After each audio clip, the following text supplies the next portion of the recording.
पीयूष तू ठीक है?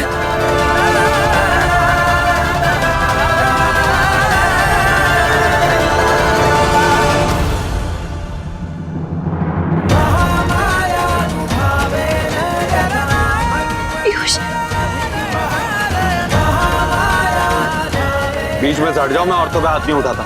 नहीं हटूंगी मैं, क्योंकि ये मेरे पति हैं और जो इल्जाम आप इन पे लगा रहे हैं ना, वो ऐसा कभी नहीं कर सकते।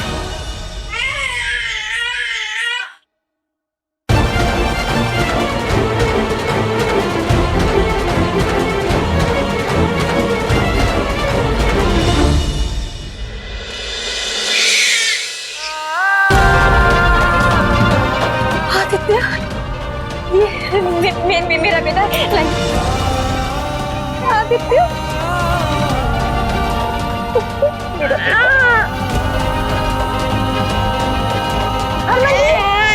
मेरा मेरे आदित्य, हमारा आदित्य।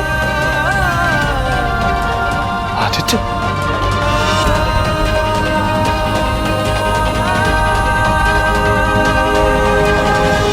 ये तुम दोनों का बच्चा? बड़े अजीब लोग हैं आप। अपने बच्चे को लेकर कोई इतना लापरवाह कैसे हो सकता है? और आप लोग दूसरों के ऊपर इल्जाम लगा रहे हैं।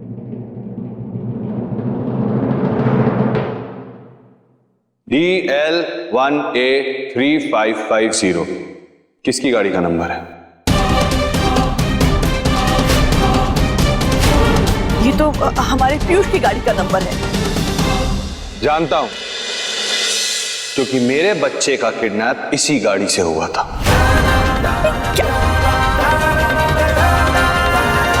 और उसी के बेसिस पे हम यहाँ हैं। लेकिन मेरी गाड़ी तो पिछले 3 दिन से खराब है, सर्विस सेंटर पे खड़ी हुई है। फिर झूठ बोल। भाई साहब एक मिनट। पीयूष, तुम इस गैराज के मालिक को फोन करो और उसे यहाँ बुलाओ अभी इसी वक्त, ताकि इसे पता चले कि तुम जो कुछ भी बोल रहे हो सच बोल रहे हो। ये लो बेटा, फोन करो।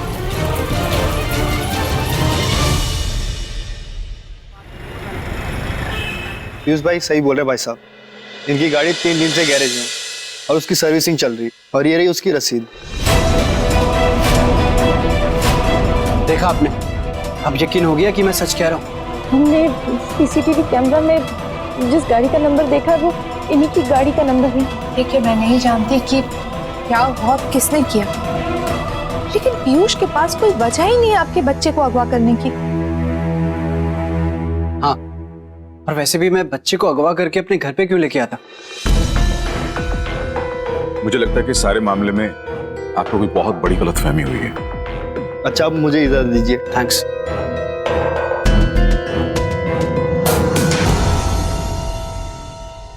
भगवान का लाख लाख शुक्र है जी, हमारा आदित्य मिल गया।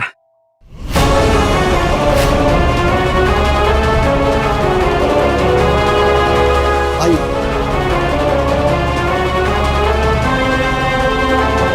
चड्डा वहीं रुक जा,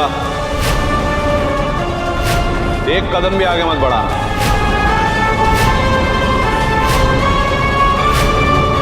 देखिए, आप कानूनन तो इस बच्चे को गोद नहीं ले सकते ना, और इसीलिए मैंने एक ऐसा रास्ता बताया था कि जिससे किन्नर भी बच्चा गोद ले सके।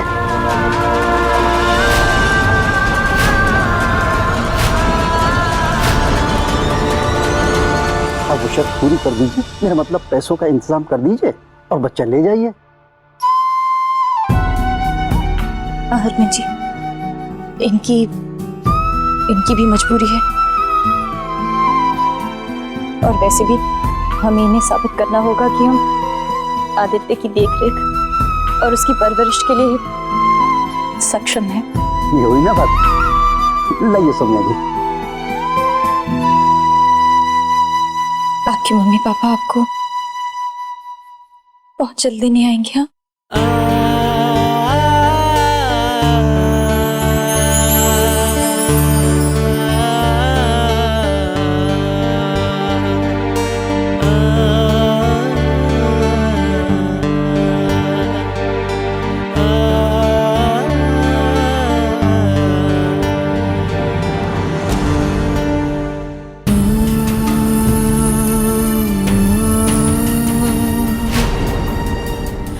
बेटा।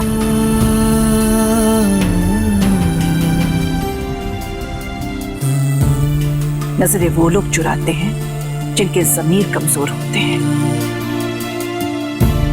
पर तुम्हें देखने के बाद मुझे ये एक बार भी महसूस नहीं हुआ कि तुम्हारी जिंदगी का कोई भी पहलू कमजोर है। कहने का मतलब ये है कि हमारे घर में माता रानी की पूजा होती है। माता रानी ने अपने बच्चों में कोई भेदभाव नहीं रखा, किसी इंसान में भेदभाव नहीं रखा। तो फिर हम इंसान कौन होते हैं किसी में भेदभाव करने वाले?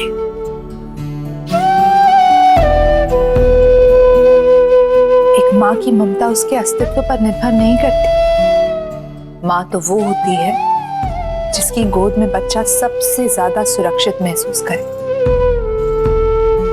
और आज हम सब ने देखा, ये बच्चा तुम्हारी कोख से पैदा नहीं हुआ, लेकिन ये पैदा तुम्हारी गोद में पलने के लिए ही हुआ है। और आज नहीं तो कल सारे समाज को भी ये बात माननी ही पड़ेगी। और फिर तुम्हारे साथ हरमन जी जैसे पति हैं जो हर परिस्थिति में तुम्हारे साथ खड़े। सच कह रही हूँ सौम्या, आप दोनों का रिश्ता देखकर मुझे बहुत गर्व महसूस होता है। और मैं आप दोनों की पूरी कहानी तो नहीं जानती, लेकिन वो लोग कुछ पैसे की बात कर रहे थे। दरअसल वो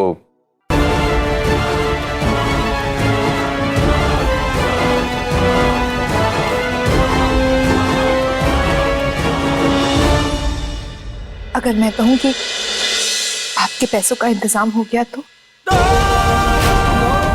आपको जितने भी पैसों की जरूरत होगी हम देंगे, लेकिन बस उसके लिए कल सुबह तक इंतजार करना पड़ेगा। तब तक आप लोग यहीं रह जाइए। आप ऐसे लोगों की मदद करिए जिन्होंने अभी भी आपके बेटे पर इतना बड़ा इल्जाम लगाया। हरमन भाई, हमारा परिवार ऐसा ही है। देखिए, मुझे समझ में नहीं आ रहा कि मैं ऐसा और क्या करूं जिससे आप दोनों को यकीन हो जाए कि मैं आपका गुनहगार नहीं हूं। लेकिन मेरी वजह से आप अपने आप को नुकसान मत पहुंचाइए। अपने बच्चे की खातिर ये पैसे ले लीजिए प्लीज।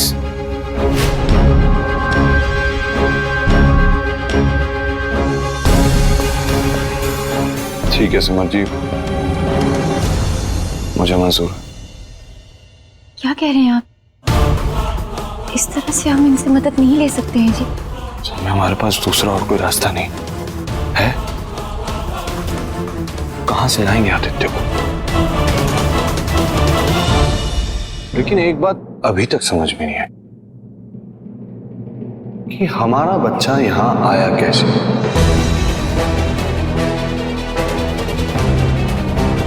ये सवाल तो मुझे भी परेशान कर रहा है, लेकिन आप लोग बिल्कुल चिंता मत कीजिए। मैं इस मामले की तह तक पहुंच कर रहूंगी और जैसे ही कोई खबर मिलेगी हम आपको बता देंगे। बस आप लोग आज की रात यहीं रुक जाइए, कल सुबह तक पैसों का भी इंतजाम हो जाएगा। जानवी बेटा,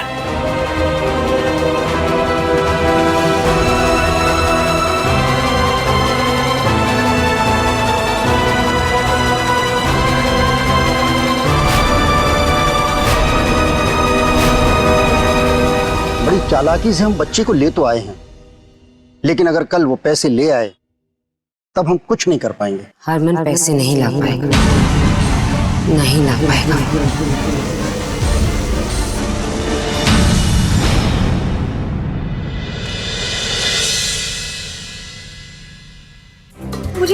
मुझे डर लग रहा है।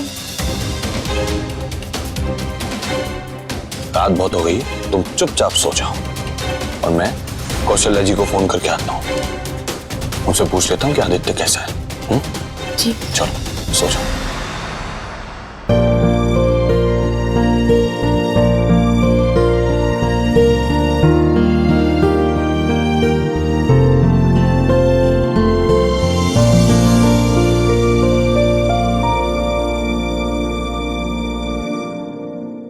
मुझे तो कुछ समझ में नहीं आ रहा है माँ, आखिर ये बच्चा यहाँ आया कैसे? और ये लोग ये लोग पीयूष पे इल्जाम क्यों लगा रहे हैं? समझ में तो मेरी भी कुछ नहीं आ रहा है रोशनी, लेकिन इन लोगों की बातें सुनकर ये भी नहीं लगता कि ये झूठ बोल रहे हैं। हाँ माँ, लेकिन पीयूष ने खुद साबित किया था ना कि वो गाड़ी सर्विस सेंटर में ही थी। बात तो तुम ठीक कह रही हो, लेकिन सौम्या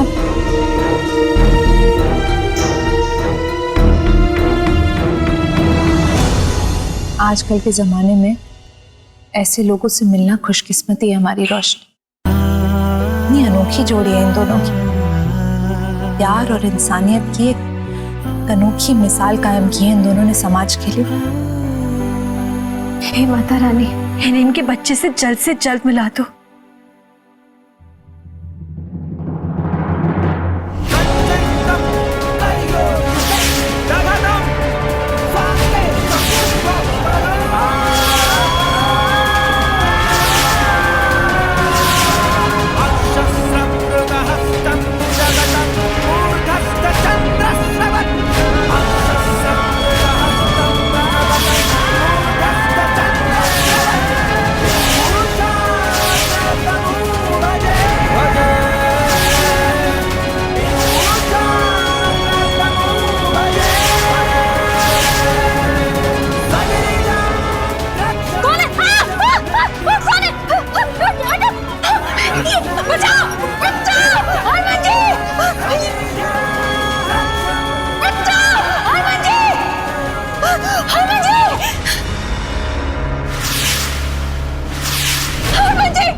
मेरे कमरे में आता, मुझे मारने की कोशिश की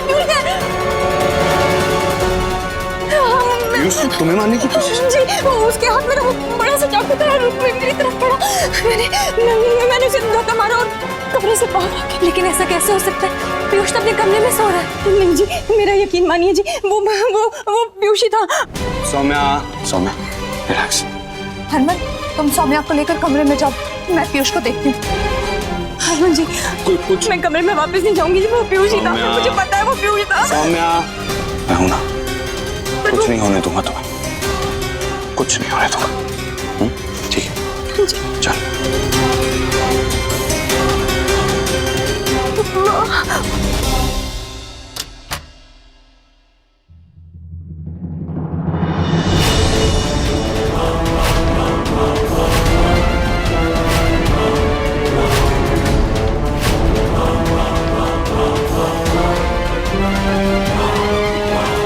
पीयूष,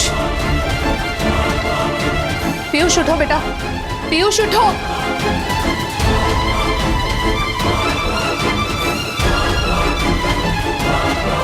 माँ। पीयूष, रोशनी, क्या हुआ? पीयूष, तू अभी सौम्या के कमरे में गया था, तूने उसे जान से मारने की कोशिश की? क्या?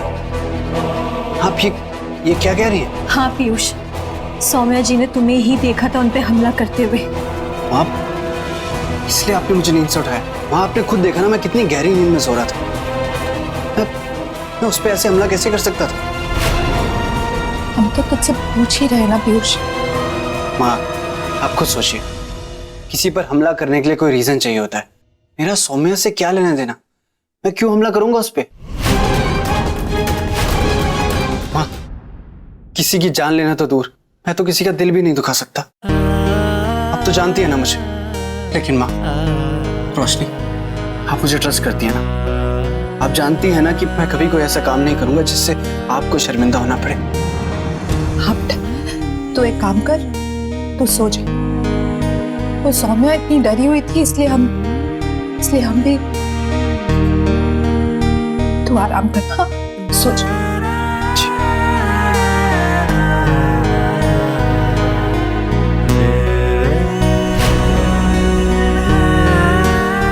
मुझे लगता है मेरे पीयूष को किसी की नजर लग गई है।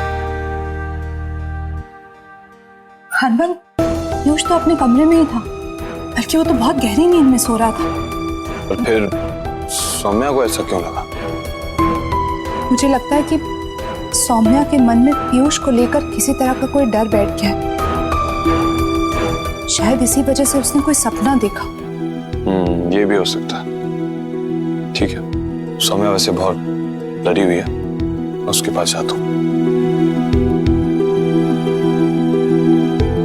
तुम भी बहुत थक गई हो बेटा, सो जाओ।